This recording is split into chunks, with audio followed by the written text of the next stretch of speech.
Well, thanks for your patience here. This is the second part of the talk on consciousness. There are 6 slides here. This is the first. The second is the focus on consciousness. So what is consciousness? So that's what we're talking about. What is it? It's what you see, what you hear, what you feel. And when you dream, you are conscious of what you dream. When you're sleeping without dreaming, you are not conscious. That's an example of being conscious and not. And pain, when you feel hurt, you are conscious of that. We don't just know that we get hurt, we really feel the pain. So why study consciousness at all? Actually, because it's an open problem. It's as unexplained today as was the source of sun's energy in the time of Newton, right? I mean, in Newton's time, they thought maybe the sun is a forest that was burning, but they could compute that it couldn't be that. They just couldn't tell what, it was an open problem. And then later, there was the origin of life. I mean, it's amazing, isn't it, that the origin of life, that what goes on inside the body can be explained by F equals ma? I mean, come on. It was very hard to see that that could be true. You felt like you need some new physics, but you didn't. And we'd like to say that consciousness has an explanation from physics. In fact, from classical deterministic physics. Maybe you know Conway's Game of Life. It's actually not a game, it's a cellular automaton. And think of this infinite checkerboard here. Each cell in this is either alive, that's the black ones, or dead, that's the white ones. And there are rules for when you become alive or dead. No probability at all. If you're alive and you have too many neighbors, you die. If you're not alive, if you don't have enough neighbors, did I say that? If you have too many neighbors, you die. If you have the right number, you stay alive. And if you have another, one is that you're born. You're born. You're born is if you have like, I think it's 2 or 3 neighbors that are alive will be enough to get you born. Anyway, this is completely deterministic. You seeing this are a god. You can tell now, just from one state of this thing, what the state will be like 10 years from now. It's just, you're a god in this game.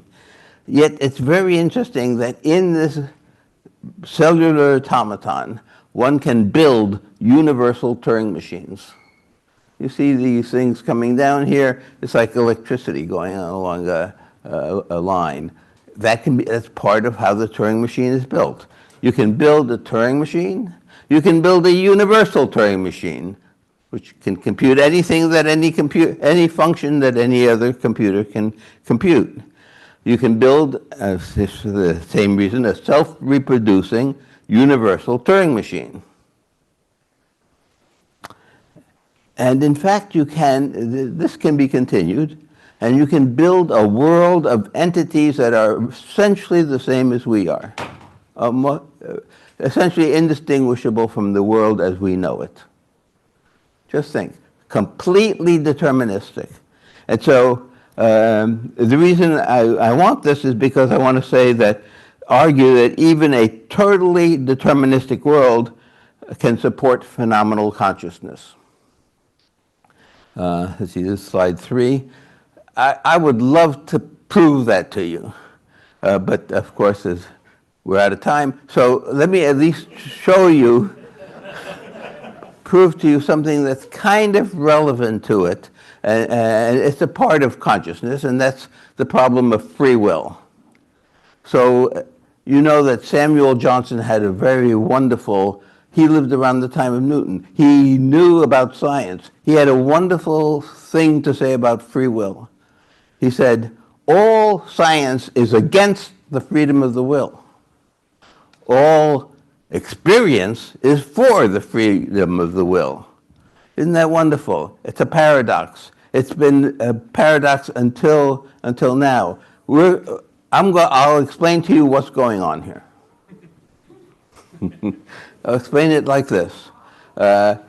Suppose, why would this machine, why would it believe it has free will when you know perfectly well it's completely determined?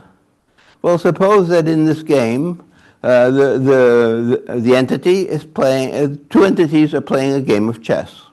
You play chess, Alice plays against Bob, chess, and they come to a position where Alice has to decide whether to move the bishop here or the knight there.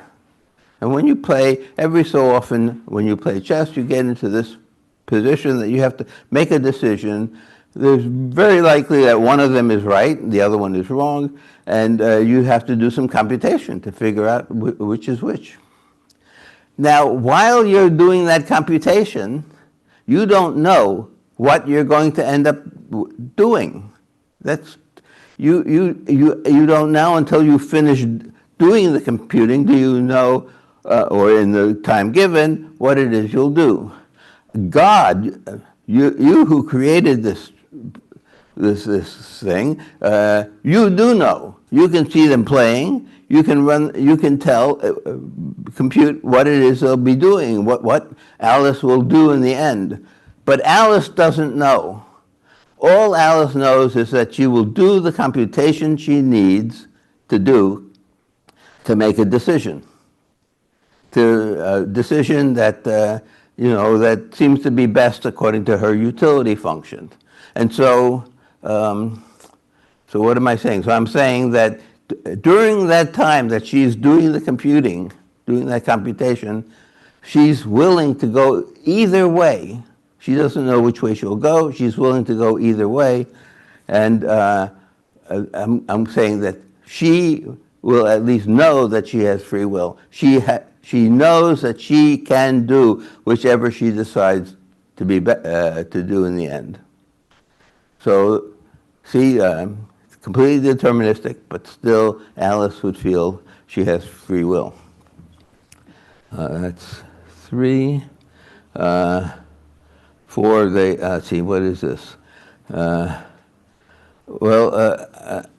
Okay, so the 6th one, there are only 2, this slide and the next one, and then the last slide is the end. Okay, so the conscious Turing machine is a theoretical computer science TCS view of consciousness. So I hope you view theoretical computer science as being a part of mathematics, because I love mathematics and I would like you to believe that we're doing something that you should be comfortable with. So anyway, what theoretical computer scientists do, and you see this again and again, is they make a model of something that they would like to understand, and then they fix it, and then they prove theorems. What things that are true of that model. They try to understand that model as well as possible. And we have this conscious Turing machine. It's actually quite simple, and we are at the point now where we are trying to understand exactly what will come from it.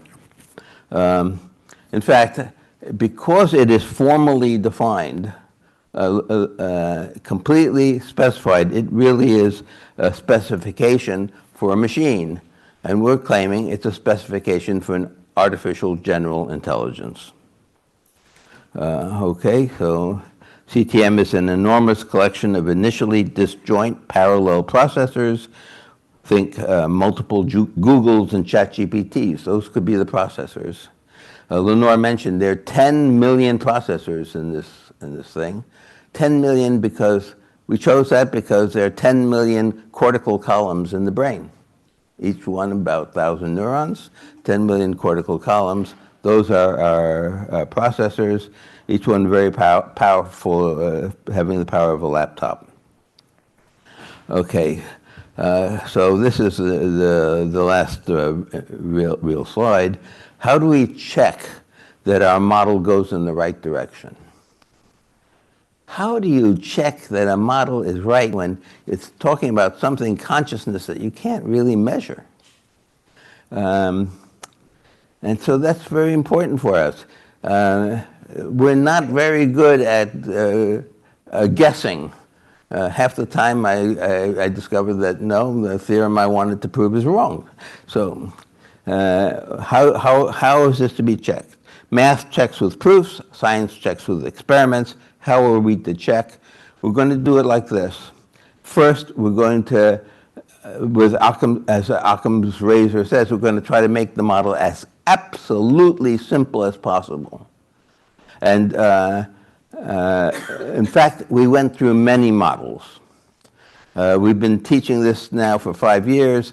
We present our model, and then we ask the students to find something that's wrong with the model.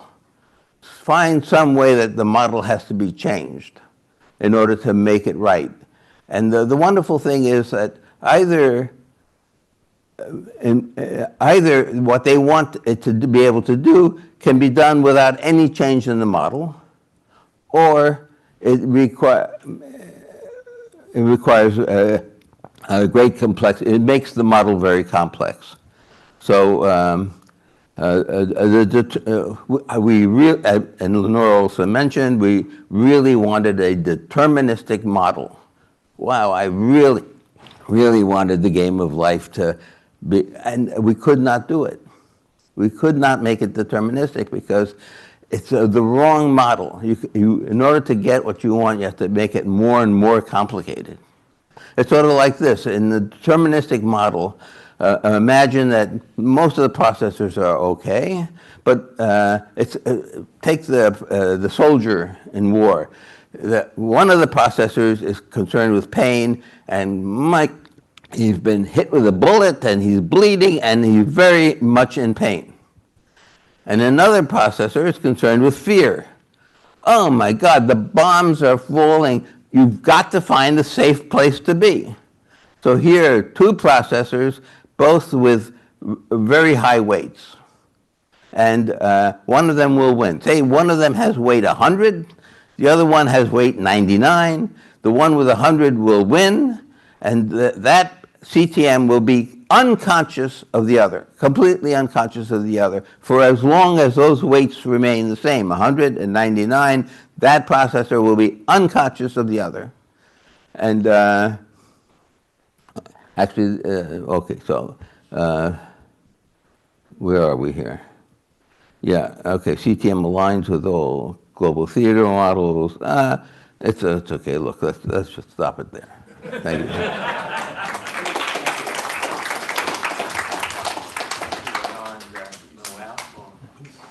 Thank you. Two questions. I take the liberty to evoke, without knowing anything about the subject, that the name of Poincaré, our hero, that had his own theory that consciousness, if I remember, is kind of a joke, because the Turing machine does the computations, and evolution made us the trick that we think that we are conscious. So this is sort of in line of what you're saying here, I think. That, for instance, there are experiments in which Lenore, come up. Okay, sorry, I said enough. No, that's great. So the model Thank of the you. world is a little bit like that. So you were asking the question? Yeah, right there. Yeah, so. What's your name? Jair. Yeah. So there was another theory which I didn't have down there, which is illusionism, right, which is what you're talking about. And it has a little bit of, consciousness exists, but it's not what you think it is. It's actually a little, and I think that's sort of what we're saying as well. It's something that, it's something that's very concrete. It's coming from this model of the world and the Brainish language, which is doing this fusion of, so the richness of that together. So I don't know if that's. Thank you.